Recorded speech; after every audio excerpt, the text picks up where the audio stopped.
Hi, friends. Happy summer reading.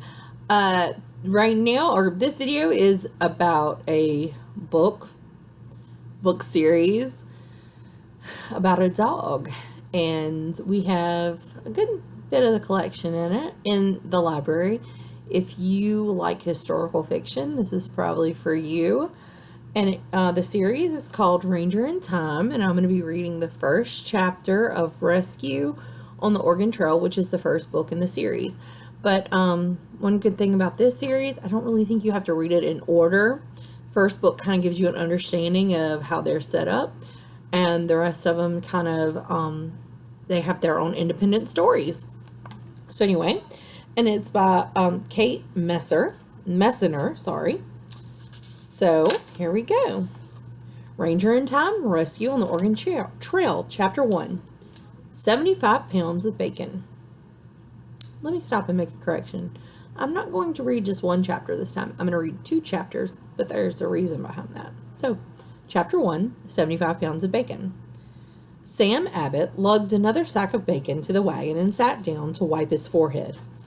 2 more to go. Pa swung the bacon into place beside the barrel of flour.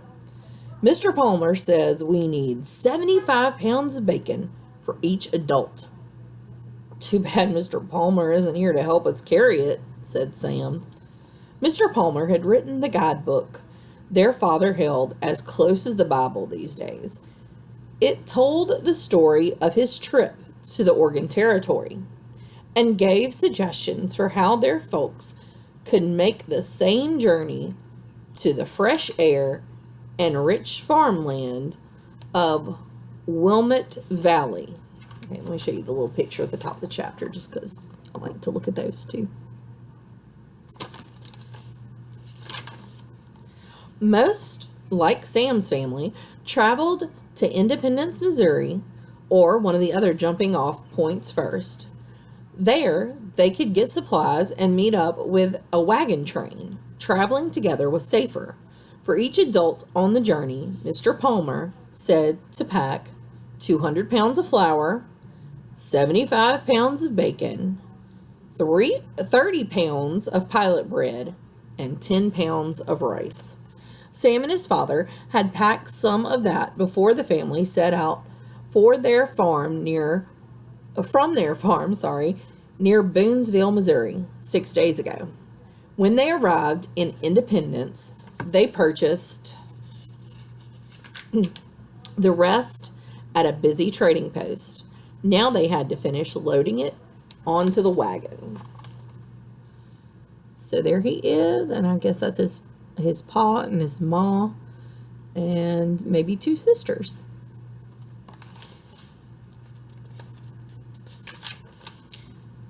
Sam's arms ached.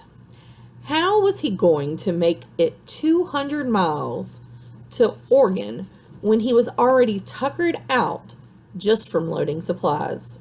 And how was he going to make it without Scout? They'd left their farmhound behind in Boonsville with Uncle Jim and Aunt Cecilia. Paul said poor Scout was too old to come so far. He said it wouldn't be fair. Sam didn't think it was fair to make him go either. But nobody seemed to care about that.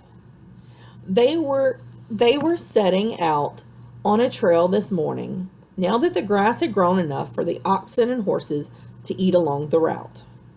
Sam, are you looking after Amelia? His mother called from the wagon. She and Sam's older sister, Lizzie, were packing herbs and medicine into a small wooden chest. She's here, playing with Mabel and Peg. Sam slid off the back of the wagon and shuffled past his 3-year-old sister. Amelia was making her ragdoll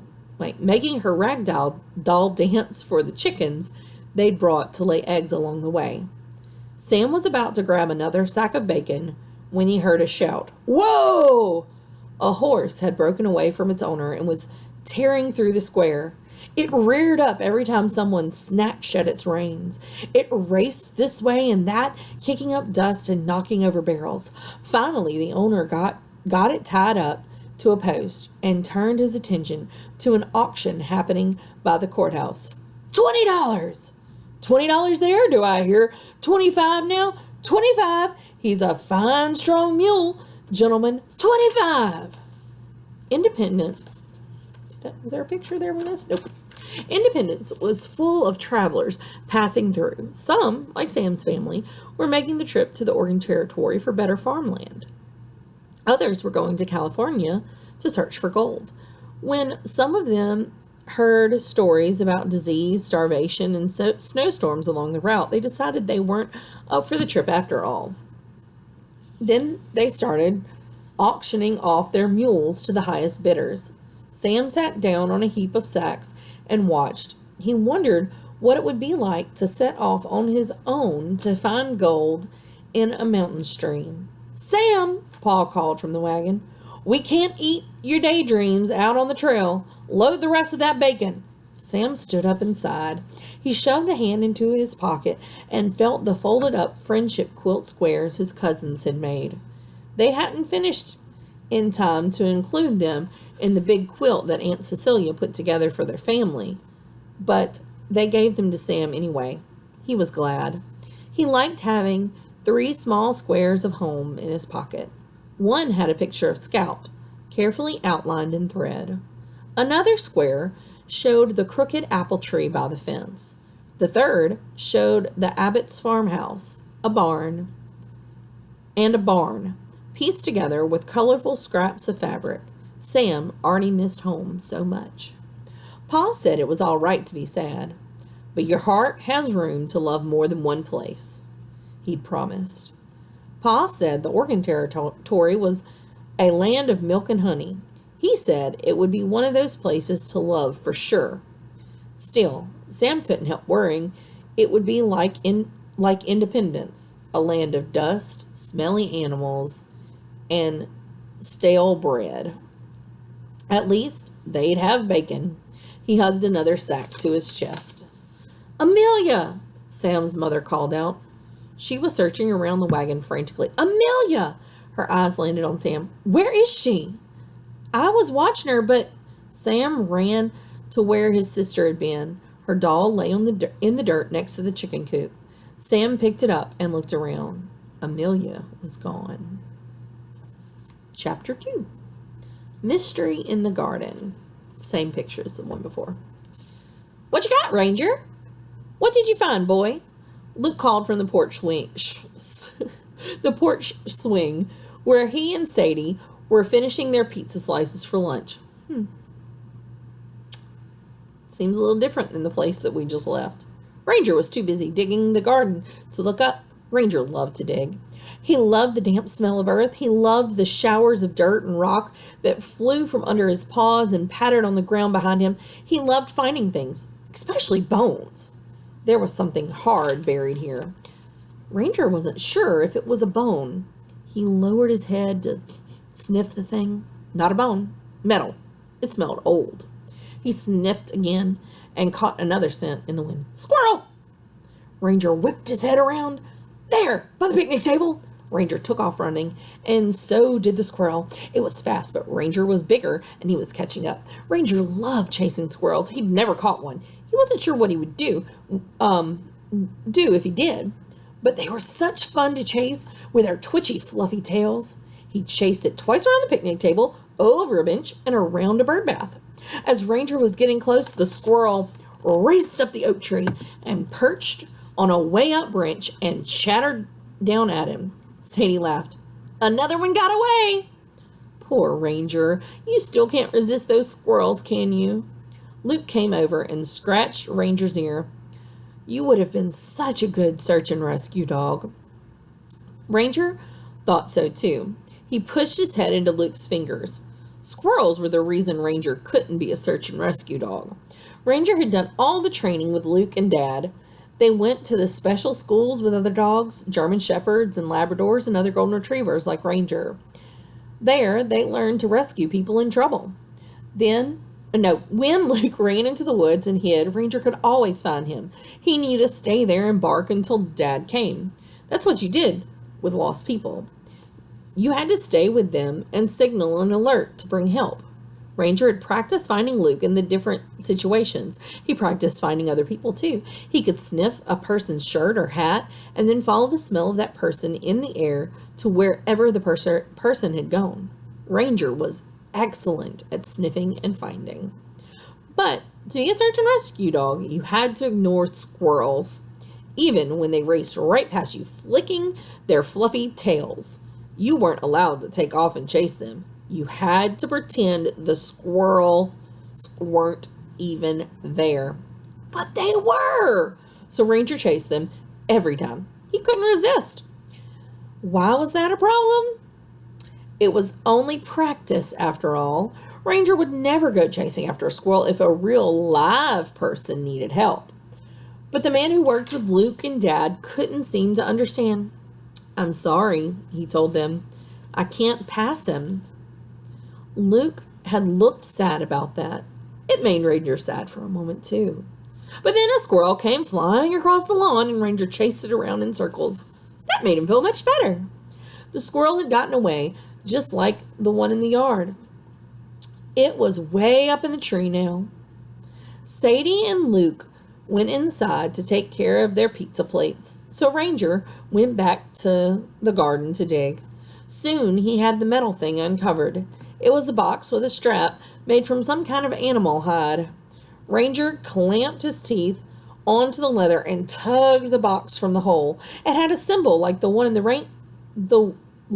ones Ranger had seen on a smaller white box in a cabinet inside the house. First aid. Ranger sniffed the box. It didn't smell like there were bones inside. He would have to dig some more to keep looking, but Ranger turned back toward the garden. He heard a high-pitched humming sound. His ears twitched. It was coming from the box. He sniffed the metal. Vibrations tickled his nose. What was in there? If Ranger took the box to Luke, he could open it and they could find out. The box was too big for Ranger to hold in his mouth, so he poked his nose under the leather strap and nuzzled it over his head. When he lifted the box from the dirt, the humming got louder. The box felt warm on Ranger's throat. Bright light spilled from the cracks in the old metal and seemed to swallow up the whole yard. Ranger's skin prickled under his fur. The light coming from the box grew brighter and brighter. The metal rattled and shook. Ranger whimpered.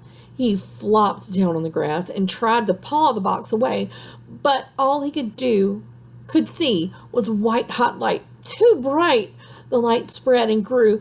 There was a blinding flash, and Ranger felt as if he were being squeezed through a hole in the sky. He closed his eyes until the humming stopped and the hot metal cooled. When he opened them, he found himself on a dusty road crowded with people. They weren't dressed like Ranger's family. The men and boys wore long pants and button-up shirts.